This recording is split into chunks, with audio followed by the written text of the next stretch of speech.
வணக்கம். இன்னைக்கு நாம ஒரு இன்ட்ரெஸ்டிங்கான புத்தகத்தை பத்தி கொஞ்சம் ஆழமா பார்க்க போறோம். ஆமா. மிட்ச் ஹாரோவிட்ஸ் எழுதின தி 30 டே மென்டல் சேலஞ்ச். நீங்க நிறைய குறிப்புகள் எடுத்திருக்கீங்க. நானும் கொஞ்சம் பார்த்தேன். வாசகர்களோட அனுபவம், ஆசிரியர் சொல்றது, பயிற்சிகள்னு எல்லாத்தையும் அலசலாம். நிச்சயமா. நம்ம நோக்கம் இந்த 30 டே மனப்பயிற்சிங்கிறது என்ன, அதுக்கு பின்னாடி என்ன தத்துவம் இருக்கு, இது நிஜமாவே பலன் தருதா, எப்படி தருதுங்கிறத புரிஞ்சுக்கிறது தான். கரெக்ட். ஒரு முழுமையான பார்வை கிடைக்கணும். வெறும் பயிற்சி மட்டும் இல்லாம அதுக்கு பின்னால இருக்கிற அந்த சிந்தனை முறை, அது எப்படி பலன் தருதுன்னு எல்லாத்தையும் பார்ப்போம். ஆமா. நிறைய பேர் இதுல பலன் அடைஞ்சதாவும் சொல்றாங்க. அதையே நம்ம பேசணும். சரி, அப்போ ஆரம்பிக்கலாமா? முதல் கேள்வி, இந்த 30 டே மனப்பயிற்சியோட ஆரம்ப புள்ளி என்ன? எதுல இருந்து இது வந்துச்சு? இது புத்தகத்துல பேர் சொல்லப்படாத ஒரு விஞ்ஞானியோட அனுபவத்தை அடிப்படையா வச்சது. ஓ, ஒரு விஞ்ஞானியா? ஆமா. அவர் கிட்டத்தட்ட 50 வயசு வரைக்கும் ரொம்ப ஒரு மாதிரி மகிழ்ச்சியே இல்லாம, திறமை இருந்தும் யாருக்கும் தெரியாம அப்படி ஒரு நிலைமையில இருந்திருக்கார். ம்.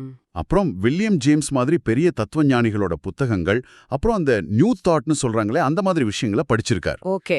வாழ்க்கை ரொம்பவே அசவியமாக, அதாவது தாங்க முடியாத அளவுக்கு போன உடனே, சரி ஒரு மாசத்துக்கு ஒரு பரீட்சை மாதிரி செஞ்சு பார்ப்போம்னு முடிவெடுக்கிறார். ஒரு மாசம்? என்ன பரீட்சை அது? அது ரொம்ப சிம்பிள், ஆனா சக்தி வாய்ந்தது. அவர் தனக்குத்தானே ஒரு உறுதிமொழி எடுத்துக்கிறார். உறுதிமொழியா? என்ன அது? 3 பாயிண்ட் தான். 1, கடந்த காலத்தை பத்தி நினைச்சா அதுல நடந்த நல்ல விஷயங்களை மட்டும்தான் நினைக்கணும். சரி. 2, இப்போ நிகழ்காலத்துல எது பிடிச்சிருக்கோ, எது சந்தோஷம் தருதோ அது மேல மட்டும் கவனத்தை வைக்கணும். ஓகே. 3, எதிர்காலத்தை பத்தி யோசிச்சா தனக்கு தகுதியான அடையக்கூடிய எல்லா லட்சியத்தையும் அடைய முடியும்னு முழுசா நம்பணும். இதுதான். கேக்கு ரொம்ப எளிமையா இருக்கு. ஆனா இதோட விளைவு நிஜமாவே வேலை செஞ்சுதா? அதுதான் ஆச்சரியமே. ரொம்ப சீக்கிரமாவே அவர் மனசுக்குள்ள சந்தோஷமா, நிறைவா ஃபீல் பண்ண ஆரம்பிச்சார். ம். ஆனா அதை விட ஒரு படி மேல வெளி உலகத்திலயும் மாற்றங்கள் நடக்க ஆரம்பிச்சது. அப்படியா? என்ன மாதிரி? பெரிய பெரிய அறிஞர்கள்லாம் அவரை கவனிக்க ஆரம்பிச்சாங்க. அவரோட புக்ஸ் வெளியாச்சு. கூட வேலை செஞ்சவங்கெல்லாம் ரொம்ப உதவியா மாறினாங்க. இப்படி ஹடா, இது பெரிய விஷயமாச்சே. அப்போ இந்த அனுபவம் தான் இந்த 30 நாள் பயிற்சிக்கு அடிப்படையா? ஆமா, இத வச்சுதான் அந்த பயிற்சி முறை உருவாகி இருக்கு. சரி, அப்போ இத செய்யற முறை எப்படி? அதுவும் சிம்பிளா இருக்குமா? அதுவும் ரொம்ப நேரடியானதுதான். என்ன பண்ணும்னா, அந்த விஞ்ஞானியோட அனுபவத்தை, குறிப்பா அந்த உறுதிமொழி பகுதி இருக்கு இல்லையா, ஆமா. அது கையால ஒரு பேப்பர்ல எழுதணும். புத்தகத்துல அது சாய்வு எழுத்துல இருக்கும். ஓகே, கையால எழுதணும். அது கீழே, நான் இந்த நாளில் அடுத்த 30 நாட்களுக்கு எனக்கு ஊக்கமும் முன்னேற்றமும் நம்பிக்கையும் தருகிற எல்லாவற்றின் மீதும் என் கவனத்தை செலுத்த என்னை அர்ப்பணிக்கிறேன் அப்படின்னு எழுதி கையெழுத்து போட்டு அன்னைக்கு தேதியையும் குறிச்சுக்கணும். சரி, எழுதி வச்சாச்சு. அதுக்கப்புறம்? தினமும் காலையில எழுந்ததும் இத ஒரு தடவை படிக்கணும். தினமும் காலையில? ஆமா. அப்புறம் ஒவ்வொரு நாளும் பயிற்சி தொடரும்போது ஒரு சின்ன டிக் மார்க் மாதிரி போட்டுக்கிட்டே வரணும். அப்படி போடும்போதும் மறுபடியும் படிக்கணும். சரி, இதுல ஏதாவது சிக்கல் வருமா? ஒரு நாள் பண்ண முடியலனா? அதான் முக்கியம். ஆசிரியர் என்ன சொல்றாருன்னா, சில நாள் சரியா செய்ய முடியாம போகலாம், இல்ல எதிர்மறை எண்ணங்கள் வரலாம். அப்படி வந்தாலும் பரவாயில்ல, பயிற்சியை நிறுத்தாம தொடர்ந்து செய்யணும்னு சொல்றார். ஓகே ஓகே, விடாம செய்யணும். சரி, பயிற்சி முறை புரிஞ்சது. ஆனா எனக்கு ஒரு கேள்வி. வெறும் கவனத்தை மாத்துறதால இவ்ளோ பெரிய மாற்றம் எப்படி சாத்தியம்? இதுக்கு பின்னாடி ஏதோ தத்துவம் இருக்கணுமே. நல்ல கேள்வி கேட்டீங்க. ஆக்சுவலா ஆசிரியர் மிட்ச் ஹோரோவிச் எளிமையான முறைகள் மேல ரொம்ப நம்பிக்கை வச்சிருக்காரு. ஆனா அவர் என்ன சொல்றாருன்னா, சொல்லுங்க. ஒரு பயிற்சி பார்க்க சிம்பிளா தெரியலாம், ஆனா அதை செய்ய ஆரம்பிக்கும் போதுதான் அதுல எவ்வளவு ஆழம் இருக்கு, என்ன சவால்கள் இருக்குன்னு புரியும் சொல்றார். ஆமா, அது உண்மைதான். இதுக்கு பின்னாடி சில முக்கியமான தத்துவ பார்வைகள் இருக்கு. முக்கியமா வில்லியம் ஜேம்ஸோட தாக்கம் ரொம்ப அதிகம். William James? அவர் என்ன சொன்னார் இது சம்பந்தமா? அவர் நமக்கு நிஜமான அனுபவத்துல தெரியற மாதிரி பலன்களை தர்ற ஒரு நடைமுறை ஆன்மீகம், பிராக்டிக்கல் ஸ்பிரிச்சுவாலிட்டி வேணும்னு தேடினார். நடைமுறை ஆன்மீகம். ஆமா. இந்த நியூ தாட் தத்துவத்தை அவர் ஆரோக்கியமான மனப்பான்மையின் மதம், ரிலிஜன் ஆஃப் ஹெல்தி மைண்டட்னஸ் அப்படின்னு சொன்னார். ஓ, அதாவது நம்ம கவனத்தை நல்லது மேலேயும் பயனுள்ளது மேலேயும் திருப்புறதா முக்கியம்னு சொன்னார். இந்த 30 நாள் பயிற்சியோட அடிநாதமே இதுதான் சொல்லலாம். கவனத்தை திருப்புறது, இது ரொம்ப பவர்ஃபுல்லான ஐடியாவா இருக்கே. இதுக்கு வேற ஏதாவது வரலாற்று பின்னணி இருக்கா? இருக்கு. இது 1900ங்கள்ல பாஸ்டன்ல உருவான எம்மானுவேல் இயக்கம் அப்படிங்கிற ஒரு இயக்கத்தோட தொடர்புடையது. எம்மானுவேல் இயக்கமா? அது என்னது? அதோட நோக்கம் என்னன்னா, மனசோட சக்திய வச்சு குணமடைய முடியுமா, அதுக்கு அறிவியல் ரீதியா என்ன செய்ய முடியும்னு ஆராயிறது. அதுல பாதிரியார்கள், டாக்டர்கள், சைக்காலஜிஸ்ட், பேஷண்ட்ஸ்னு எல்லாரும் ஒன்னா வேலை செஞ்சாங்க. சுவாரஸ்யமா இருக்கே. ஆமா, ஹார்வர்ட்ல இருந்து டாக்டர் ரிச்சர்ட் கேபர்ட் கூட இதுல முக்கிய பங்கு வகிச்சாரு. அவங்க மனசோட சக்திய ஒரு அறிவியல் கண்ணோட்டத்தோட பார்த்தாங்க. இத பத்தி புத்தகத்தோட பின்னிணைப்பு பீல இன்னும் விரிவா இருக்கு. அப்போ இது வெறும் பாசிட்டிவா இருங்கன்னு சொல்ற மேலோட்டமான விஷயம் இல்ல. நிச்சயமா இல்ல, அதுதான் பாயிண்ட். இதுல நேர்மறை மனப்பான்மை, பாசிட்டிவ் மென்டல் ஆட்டிடியூட், PMAன்னு சொல்றது சும்மா நல்லது நடக்கும்னு எதிர்பார்க்கறது மட்டும் இல்ல. அப்போ வேற என்ன? நமக்கு நடக்கிற ஒவ்வொரு நிகழ்வையும் அதிலிருந்து நாம எப்படி வளரலாம், எப்படி கத்துக்கலாம் அப்படிங்கிற கண்ணோட்டத்துல பார்க்கறது. இது சுய வளர்ச்சிக்கான ஒரு கருவியா பார்க்கறது. இது நாள் 1, நாள் 11 தியானங்கள்ல கூட வருது. புரியுது. கவனத்தை திருப்புறது, நேர்மறையா அணுதுறது, வேற என்ன முக்கியமான கருத்துக்கள் இருக்கு இதுல? இன்னொரு ரொம்ப முக்கியமான விஷயம் கற்பனை சக்தியோட வலிமை. கற்பனையா? ஆமா, பிரெஞ்சு மனக்கோட்பாளர் எமில் கூவே சொன்ன ஒரு விஷயம் இதுல ரொம்ப முக்கியம். நம்மளோட மன உறுதி இருக்குல்ல, அதை விட நம்ம கற்பனை சக்தி, அதாவது நம்ம வழக்கமா நம்மளை பத்தி என்ன உணர்றோமோ நினைக்கிறோமோ அது ரொம்ப வலிமையானதுன்னு அவர் சொன்னார். ஓ, அப்படியா? அதனால ஆசிரியர் என்ன சொல்றாருன்னா, நாம எப்படி இருக்கணும்னு விரும்புறோமோ அந்த நிலையை நாம ஏற்கனவே அடைஞ்சிட்ட மாதிரி நடிக்கிறது, ஆக்டிங் ஆஸ் தோ, ரொம்ப முக்கியம்னு சொல்றார். இது நாள் 3 தியானத்துல வருது. இருப்பது போல செயல்படுதல். இது கொஞ்சம் வித்தியாசமா இருக்கே. இது எப்படி வேலை செய்யும்? இது நம்மளோட பழக்கமான எதிர்மறை எண்ணங்கள் அந்த வட்டத்தை உடைக்க உதவுது. சில சமயம் பாருங்க, கோவம், வெறுப்பு மாதிரி நெகட்டிவ் உணர்ச்சிகள் இருந்து கூட நமக்கு தெரியாமலே ஒரு திருப்தி, ஒரு கம்ஃபர்ட் கிடைக்கலாம். அது ஒரு பழக்கமா மாறிடும். ஆமா, அது உண்மைதான். இந்த இருப்பது போல் செயல்படுதல் அந்த பழக்கத்தை மீறி நாம விரும்புற புதிய உணர்வுகளுக்கும் நிலைகளுக்கும் வழிவகுக்குது. இது வெறும் நம்பிக்கைய மட்டும் நம்பி இல்லாம அனுபவ ரீதியா அளவிடக்கூடிய பலன்களை தர்றதுல கவனம் செலுத்துது. நாள் 2, நாள் 21 தியானங்கள் இதை பத்தி பேசும். ஓகே, அப்போ அடிப்படை பயிற்சி, அதுக்கு பின்னாடி இருக்கிற தத்துவம் இதெல்லாம் ஓரளவுக்கு புரியுது. ஆனா 30 நாள் தொடர்ந்து செய்யும்போது சில நாள் சோர்வா இருக்கும் இல்லையா? அதுக்கு ஹெல்ப் பண்ணுதான் அந்த தினசரி தியான குறிப்புகள் இருக்கா? ஒவ்வொரு நாளும் வலிமையாக ஸ்ட்ராங்கர் எவ்ரிடேன்னு ஒரு பகுதி இருக்கே. ஆமா, சரியா கேட்டீங்க. அந்த 30 நாள் தியான குறிப்புகளோட நோக்கமே அதுதான்.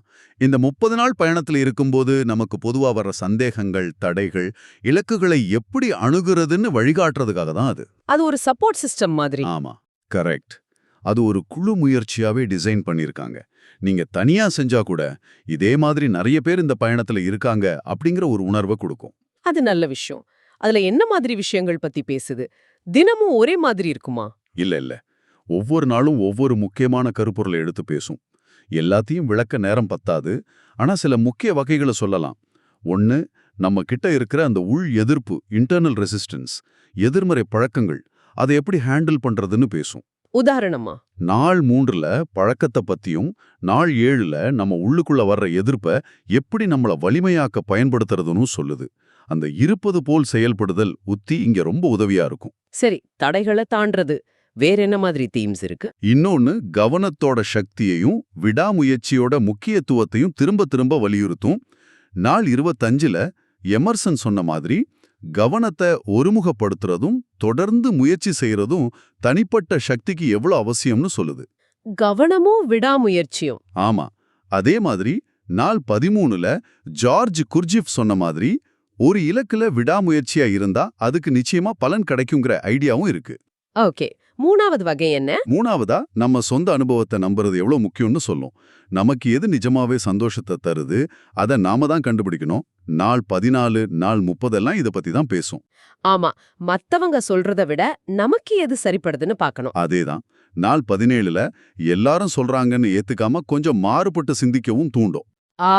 இந்த தினசரி தியானங்கள் வெறும் மோட்டிவேஷன் மட்டும் இல்லாம பிராக்டிக்கலா இந்த 30 நாள்ல வரக்கூடிய மனரீதியான சவால்களை சமாளிக்கிற உத்திகளையும் கொடுக்குது. ஆமா, அது மட்டும் இல்ல, எமில் கூவேயோட உறுதிமொழிகள், அஃபர்மேஷன்ஸ் பத்தியும் சொல்லுது. அதை எப்படி பயன்படுத்தணும், குறிப்பா அந்த தூக்கத்துக்கும் விழிப்புக்கும் நடுவுல ஒரு நிலை இருக்குமே, அரை உறக்க நிலை, ஹிப்னோகோஜியா. ஆமா. அந்த நேரத்துல சொன்னா அது மனசுல ஆழமா பதியும்னு சொல்லுது. நாள் 8, நீங்க முழுசா நம்பலனா கூட திரும்ப திரும்ப சொல்றது மனசை பக்குவப்படுத்தும்னு ஒரு கருத்து இருக்கு. இது கேட்கவே ஒரு முழுமையான சப்போர்ட் மாதிரி இருக்கு. சரி, புத்தகத்துல வேற என்ன இருக்கு? பின் இணைப்புகள் பத்தி சொன்னீங்களே, அதுல என்ன விசேஷம்? ஆமா, அதுவும் ரொம்ப பயனுள்ளது. பின்னிணைப்பு ஏல அந்த விஞ்ஞானியோட முழு கதையும் இருக்கு. அத படிச்சா பயிற்சியோட மூலம் இன்னும் நல்லா புரியும். ஓகே. பின்னிணைப்பு பி அந்த இமானுவல் இயக்கம் பத்தி இன்னும் கொஞ்சம் டீட்டெயிலா சொல்லுது. அதோட வரலாறு, முக்கிய நபர்கள், அதோட முக்கியத்துவம் பத்தி. ம். பின்னிணைப்பு சி எமில் கூவேவோட முறை, அந்த அரை உறக்க நிலை பத்தி இன்னும் தெளிவா விளக்குது.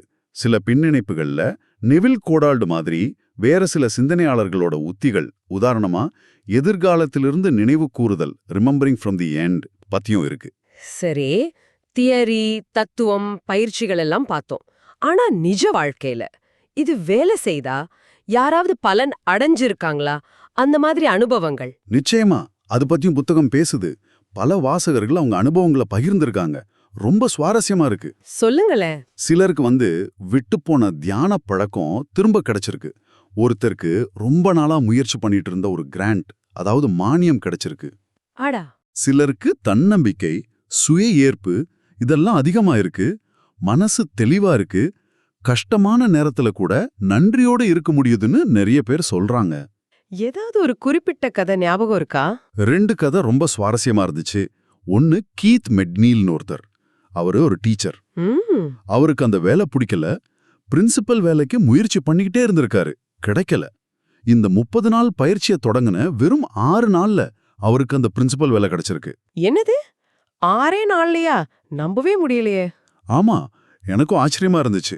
இன்னொரு கதை ஸ்பென்சர் ஹான்லின்னு ஒரு மூயத்தாய் ஃபைட்டர். ஓ, ஃபைட்டரா? ஆமா, அவருக்கு ஒரு முக்கியமான ஃபைட் வரப்போகுது.